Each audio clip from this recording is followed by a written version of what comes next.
Hello, and welcome to Phys 1201. And this first unit in Phys 1201 is going to be about oscillations. As you can tell from some of the images here, forces are back with a vengeance.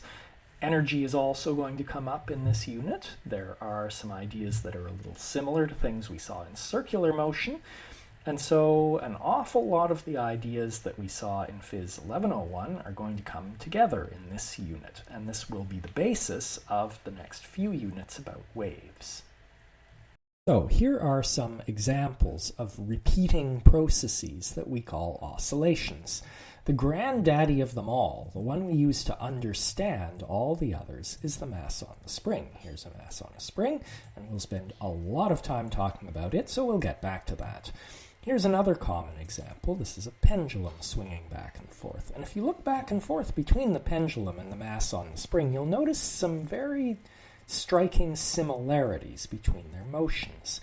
Here's another very similar motion. This is a marble rolling back and forth in the bottom of a bowl. Another very familiar example is a vibrating ruler. And one more, one of my favorites, here is coffee sloshing back and forth in a mug. The oscillations that I've just shown you are all motions, but not all oscillations have to do with motion. Here are two examples. This first one is an electrocardiogram, which is a measurement of oscillations of electrical signals in your body associated with your heartbeat. This rather irregular looking oscillation is a plot over several decades of what's called the Southern El Nino oscillation, which is one of Earth's climate oscillations. And unlike the oscillations we'll be looking at, this one is highly irregular, it's chaotic. If you watch the mass on the spring in slow motion, and especially if you have the video analysis software making a motion diagram over it, you can see that it moves slowly at the ends of its motion and the most quickly in the middle. And I'll just pause it here so you can see that more clearly, because we know how to interpret motion diagrams, and you can see that the points are very close together down here, and they were up here as well, so it's moving slowly at the ends of the motion, and the dots are far apart in the middle, so this is where it's moving the most quickly.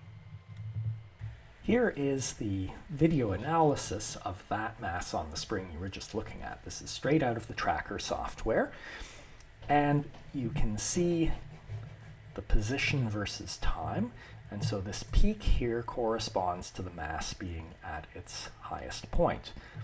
And then you can see that the slope of the position versus time graph is 0 there. So the mass is momentarily at rest at that instant. Here's where it's moving the fastest, on its way down.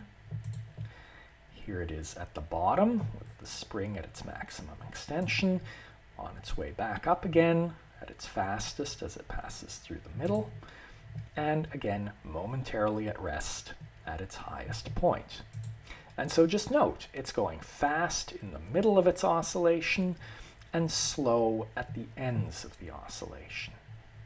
Many oscillations behave the way a mass on a spring does, with the highest speed in the middle of the oscillation, but not all of them.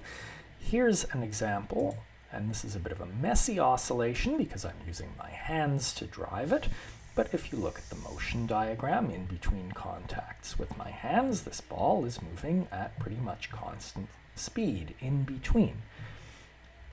Here's the position versus time graph for that ball rolling between my hands, and unsurprisingly, if you remember things from last term, you'll see we have constant velocity in between contacts with my hands, and so we get a position versus time graph that looks like a zigzag. It's a bit of a messy one because, of course, I wasn't able to make the ball go the same distance between contacts with my hands every time, but this is still an oscillation. In our look at oscillations, we're going to focus on physical oscillations, in other words, on things moving, and on motions which repeat exactly. And because they repeat exactly, we call them periodic, and we can define a period. We're not going to look at oscillations that damp out. Now, most oscillations you encounter actually do damp out unless they're driven by something. But often they damp out slowly enough that you can ignore it and you can approximate them as just going and going and going, the same size oscillation all the time. So if an oscillation is periodic, then you can define a period, the time for a full cycle of the oscillation to occur. And so this is just like the period that we saw in circular motion. It's the time for something to repeat, in this case a full oscillation, and we'll use capital T to represent the period, just as we did back when we were doing circular motion. And of course, as before, the frequency is 1 over the period, and really, if you don't understand why that is, then you don't understand what period and frequency mean. It should be reasonably obvious that the frequency is 1 over the period. So, if it isn't obvious, have a think about the meaning of them. The period is the time for one full oscillation. The frequency is the number of full oscillations per unit time. So here's the sort of oscillation, the sort of position versus time graph you get from a mass on a spring, and we'll become very familiar with graphs like this, but for now I just want to focus on the period.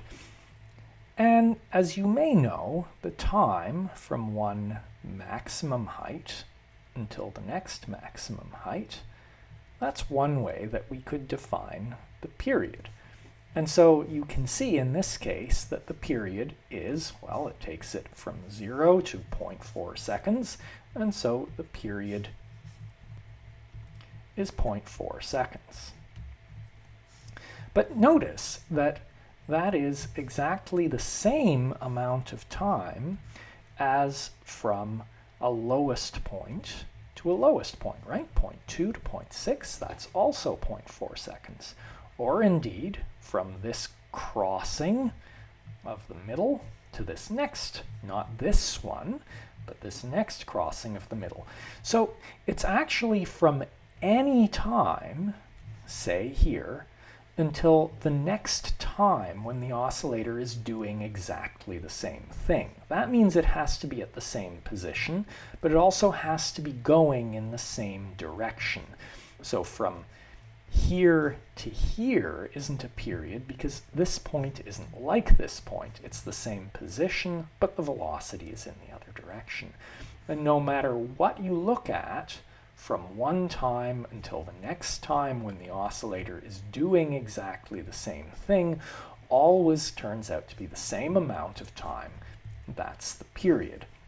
And I'll just remind you then that if that's the period, that's the amount of time per oscillation, then the number of oscillations per time is what we call frequency, and so that has to be just 1 over the period, right? If this is time per oscillation, then oscillations per time is just the flip of it, right? And so in this case, it would be 1 over 0.4 seconds, and that would be 2.5, and that's oscillations per second, which is hertz. And of course, we don't always measure frequencies in oscillations per second, just as we don't always measure periods in seconds.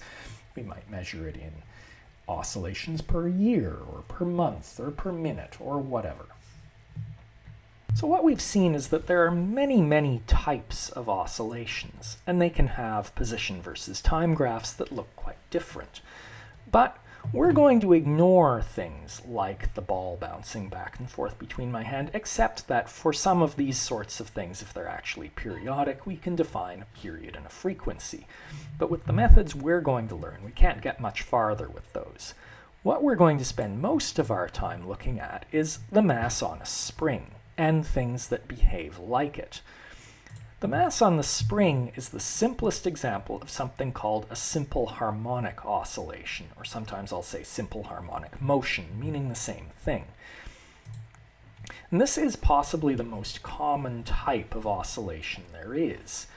And even if it isn't the most common, all other periodic oscillations can be described in terms of simple harmonic oscillations. That's an advanced topic called Fourier analysis that we can't get into in this course, but one of the reasons you should realize that we spend so much time talking about simple harmonic oscillation is that it's the foundation for understanding all oscillations.